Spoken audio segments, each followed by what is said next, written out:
the famed beauty lady Jane Elizabeth Coke and her husband Admiral Henry Digby, a Navy hero who had plundered the considerable family fortune from a Spanish treasure ship. As Jane Digby grew up, she turned into one of the most striking English roses of her day. She had pale, milky skin, piercing wide eyes, and flaxen blonde hair. All features that made her look like a fairy tale princess come to life. Her hair in particular was her pride and joy, and fell, as one comforter noted, in a rippling golden cascade down to her knees. Little Jane Digby looked innocent, but she had a wild, wicked side too. She was an unrepentant tomboy growing up, and she adored beating her brothers in horse races and toying with their pride. Then when she grew into her looks even more, the Prince of Wales once called her, without a doubt, the handsomest woman in England. She began to toy with men. Ever since she was just a small girl, Jane had been close with her elder cousin, George Anson, and by close, I mean desperately in love with. Indeed, if anyone summed up Jane Digby's taste in men, it was George, rakish, philandering, and utterly irresistible to women. Jane nursed an unrequited crush for Anson well into her teenage years, though he didn't take much notice, and then men started noticing her. When she was 16, Jane debuted on the London social scene, and it didn't take long for her to transform from a naive little girl into a cunning young lady. When men fell over their feet to send her poems, praising everything from her shoulders to her hair, her reply was ice-cold.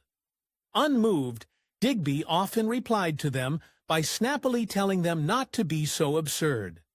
When Jane was 17 years old and only beginning to understand society, the powerful Edward Law, the second Baron Ellenborough, proposed marriage to her. In some ways, he was a good match, established, influential, and a friend of her father's, so it's no surprise that Jane and her family said yes. But if they really considered Ellenborough's flaws, they might have thought twice. Lord Ellenborough may have been experienced, but he was probably a bit too experienced. In fact, he was nearly 20 years older than pretty little Jane, had already been married once before, and had been living as a widower for 5 years. In other words, Ellenborough probably wasn't the white knight that Digby had been hoping for, and boy did he prove it. Soon after marrying Jane, Lord Ellenborough started to completely ignore his blue-ribbon beauty. He spent long hours at work in Parliament, not coming home until late in the evening and often leaving Digby to attend society parties herself. At first, Jane dealt with the snubs in silence, and perhaps hoped things would get better. While Digby could have been laboring under the impression that her new husband was an old fuddy-duddy too wrapped up in his work to have a little fun, she was so wrong. She actually found out that Ellenborough had a long-time mistress who had been taking up most of his free time. To add insult to injury, the mistress lived in the same city, Brighton, where the couple had spent their honeymoon. Well, Jane's gloves came off after that. There's no fear he'd like a woman scorned, and that went double for Jane Digby. She started getting very close to Ellenborough's young and lively social circle while attending her solo soirees, so much so that her family warned her that she was being indecorous. They were right. The entire time, Digby was looking for a man to land on. The man Jane struck up an affair with was none other than her old crush and relative, Colonel George Anson. George had finally noticed his baby cousin now that she was supposed to be off the market. And then Jane Digby went and raised the stakes. In late 1827, the barely 20-year-old Digby found herself pregnant. Since she wasn't having much in the way of relations with her lawfully wedded husband, you can bet the baby wasn't Baron Ellenborough's. Instead, this bundle of joy belonged firmly to the Colonel, and everybody involved in the bizarre love triangle probably knew it. With Digby's stomach growing practically by the day, her husband was forced to make a scandalous decision. In order to preserve his dignity and save his wife's reputation, he decided to recognize the baby as his, and to hush up any whispers of the cousin-on-cousin romance.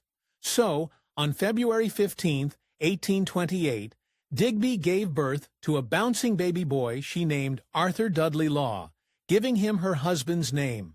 After all that turmoil, it seems like Jane Digby's life should have calmed down even just a little bit. Well, no.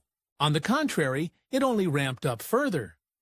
In 1830, just a couple weeks shy of baby Arthur's second birthday, the little boy perished from a childhood sickness, leaving Digby bereft. But by then, she was on to even worse decisions. At some point, just before 1828, Jane Digby's enterprising cousin-lover, Colonel Anson, dropped out of her life, and Jane rebounded in the most ill-advised way possible. Instead of taking a breather, she moved right on to the next shrewd, sharper Prince Felix of Schwarzenberg, striking up yet another scandalous affair. You'd think that Jane would have learned a thing or two about how to have covert affairs during her illicit bedroom romps. Only she somehow got more reckless. Shortly after starting her daily inns with Prince Felix, she became pregnant again, and this time her husband, Lord Ellenborough, wasn't about to come to a rescue. Instead, she had to get creative. In order to give birth to her second love child in almost as many years, Digby traveled away from her usual social circles and posted up in Basel, Switzerland. When she gave birth to her daughter Matilda, Digby almost immediately gave the girl up to Prince Felix's sister so she could raise her. Prince Felix did not step up to the job because he was not a decent man in the first place. Jane Digby had made a whole lot of mistakes in her young life, and she had a whole lot more to come. There was one huge reason for this. She was addicted to love. She once wrote of herself, "Being loved is to me as the air I breathe," and she simply couldn't do without the feeling of intense passion. Yet, as we all know, these violent delights have violent ends. Digby had now had 2 massive affairs and 2 love children while married to Lord Ellenborough, and she didn't appear to be stopping any time soon. That is, until she got one rude awakening. In early 1830, less than a year after Matilda's birth, Digby found out she was pregnant again with Prince Felix's child. Her husband had already all but given up on her, and now he went to drastic lengths. 1830 was one of the most dramatic years of Jane Digby's entire life, and that's saying something. When Lord Ellenborough discovered the good news, he cut ties with Digby completely and divorced her to an active parliament. They said dire consequences. People frowned upon divorce in those days, especially when the wife was the injuring party. Unsurprisingly then, Digby split from Lord Ellenborough, utterly scandalized polite society, and with all her dirty laundry out in the open, people sniffed at her as one of the most promiscuous and fallen women of her time. But there was one key detail the public didn't know. One reason Ellenborough waited so long to leave Digby was that divorcing a woman on the grounds of infidelity was seen as embarrassing to him as well. Indeed, evidence suggests that it was Jane who wanted out more than Ellenborough. Why? When Ellenborough brought the divorce papers to Parliament, Digby purposely offered no defense. She didn't even mention her husband's own infidelities, likely to speed the process along. That winter of 1830, the officially free Digby gave birth to her second child with a prince, whom she also named Felix, and just days after bringing him into the world, she watched her son perish just like her first baby. It was enough to break anyone, and Jane needed support now more than ever, and she would not receive any. Despite the fact that pregnancy is a pretty well-known and common side effect of bedroom romps, Prince Felix was apparently disgusted and annoyed that his mistress was giving him another child, and his reaction was ice-cold.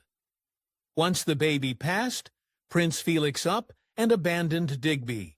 Only she didn't take abandonment for an answer. Instead of admitting to herself that her affair with Felix was over, Jane, perhaps against any judgment, followed him to Munich, Germany, hoping to somehow win him back. She didn't. Forever after in London, People called Felix the Prince of Cadland for his cruel move. There was just something about Jane Digby. When she left England and went to Germany, she was ostensibly a ruined woman whose tarnished reputation should have barred her entry to the highest social circles. That's not what happened at all. Instead, Digby met and then seduced, naturally, King Ludwig I of Bavaria, becoming his mistress. It may have been with King Ludwig that Digby got her most hefty dose of luxury. The besotted pair called each other Ianti, which was Greek for Jane and Basile, and the king commissioned a portrait of Digby for his famous Hall of Beauty. Yet, as always with Jane, the competition for her attention was stiff, and she had a wandering eye. Somehow, not even a king could hold the great Jane Digby's affections for long. And while in Munich, she met husband number 2, the Baron Karl von Venningen. Of course, even her settling down story had a scandalous side. By the time Venningen and Digby married in late 1833, she'd already given birth to a son.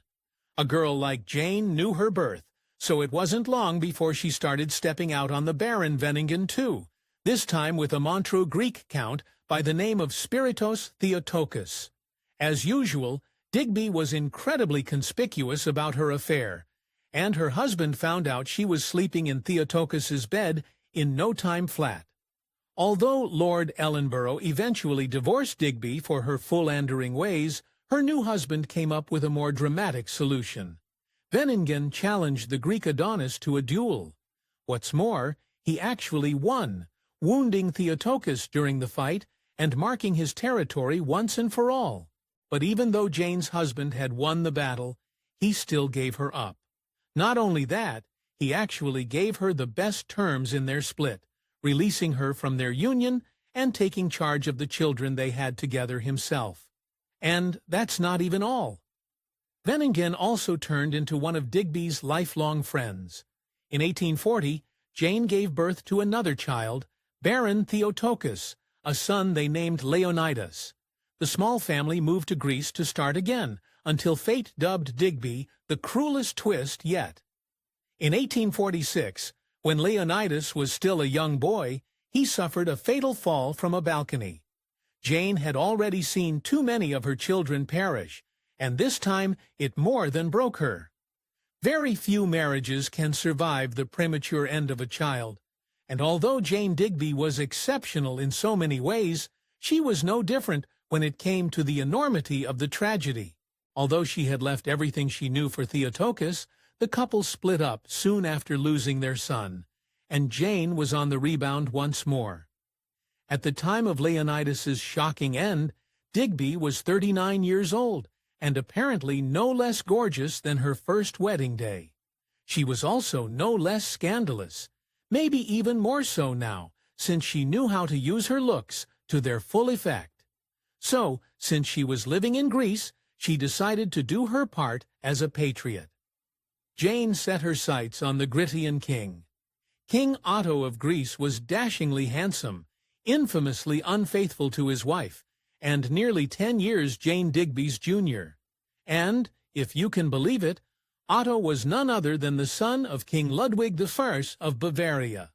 With this dubious conquest wrapped up, though, Digby got bored again and reinvented herself once more, this time as a war goddess.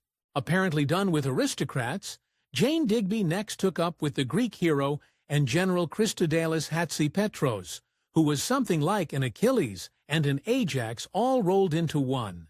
It changed Digby's life in an instant. The Spitfire adventurers had finally found someone who could keep up with her antics, and it wasn't long before the rebel power couple were up to no good.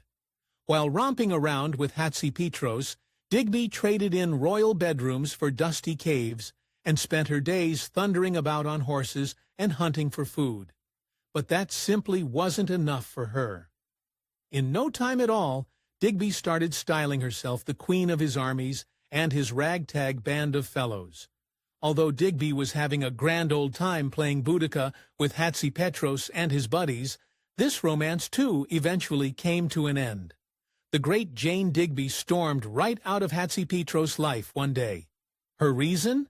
she caught him being unfaithful and refused to reconcile. Perhaps surprisingly, history has never really tried to paint Digby as a stupid floozy. Justifiably so. She was as clever as she was scandalous, remarkably clever to say the least.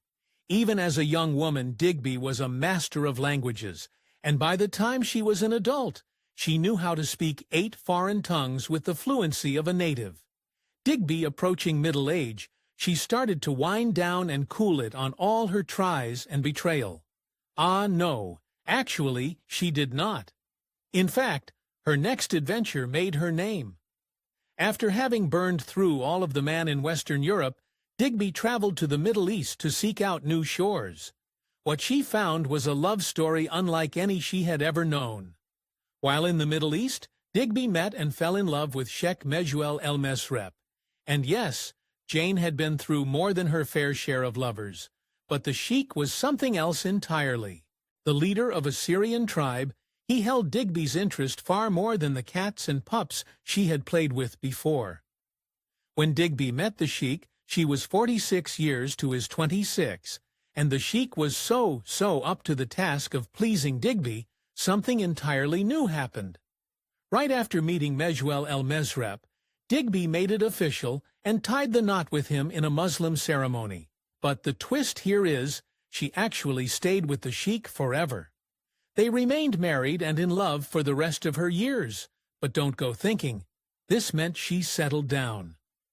During her time with the sheik, Digby adopted Arabic clothing styles, learned Arabic, and earned herself the nickname Sheikha al-Laban, which means Sheikha, mother of milk, for her pale, milky skin. Then, once she got comfortable, the sheik showed Digby a whole new world. Reportedly, when the sheik first laid eyes on Digby, he knew with the certainty that she was the one for him, and he knew it within seconds. There was just one catch. He had a wife. Still, according to reports, Mejuel el-Mesrep offered to divorce his current wife on the spot, so that he could sweep Digby up into his arms. Digby didn't object. Where before Digby had spent her life, either at the heights of luxury or in the literal caves of a nomadic existence, Mejuel el-Mesrep asked the important question, why not both? Together, they spent half the year living in tents in the middle of the desert, while during the other half, they posted up in an enormous villa Digby had custom-built in Damascus. While there, she met some famous friends. Once a society girl, always a society girl. And Digby found a way to make European high-class friends even in the middle of Syria. While living in her villa in Damascus, she became bosom buddies with the famed and uber-colonial adventurers Sir Richard Burton and his wife Lady Isabella Burton. But the good times couldn't last forever.